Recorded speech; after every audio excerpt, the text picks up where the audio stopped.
ভাইয়ের শ্বশুরের দেহ নিয়ে যাবার পথে দ্বিতীয় হুগলি সেতুতে দুর্ঘটনায় মৃত্যু হয়েছে দাদার। গুরুতর জখম অবস্থায় আর এক ভাইকে হাসপাতালে ভর্তি করা হয়েছে। জানা গিয়েছে হাওড়ার বনবিহারী বোস রোডের বাসিন্দা সাউ পরিবারের ছোট ভাই অমরনাথ সাউয়ের শ্বশুর বেলভিউ নার্সিংহোমে ভর্তি ছিলেন। বৃহস্পতিবার সকালে শ্বশুর মশাইয়ের দেহ নিয়ে দুই ভাই ফিরছিলেন। শববাহী গাড়ির পিছনে স্কুটিতে ছিলেন তারা। তখনই তাদের স্কুটিতে ধাক্কা মারে লরি। নিয়ন্ত্রণ হারিয়ে দুই ভাই রাস্তায় পড়ে গেলে মৃত্যু হয় বড় ভাই মনোজ সাউয়ের। গুরুতর আহত অবস্থায় হাসপাতালে ভর্তি করা হয়েছে ছোট ভাই অমরনাথকে।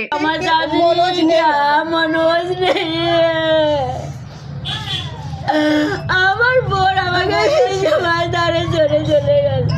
শ্বশুরের বডি আনতে গেছিল, আসার সময় না অ্যাম্বুলেন্সের পিছনে আসছিল গাড়িতে পিছন দিকে লরি ধাক্কা মেরে অ্যাক্সিডেন্টটা হয়েছে।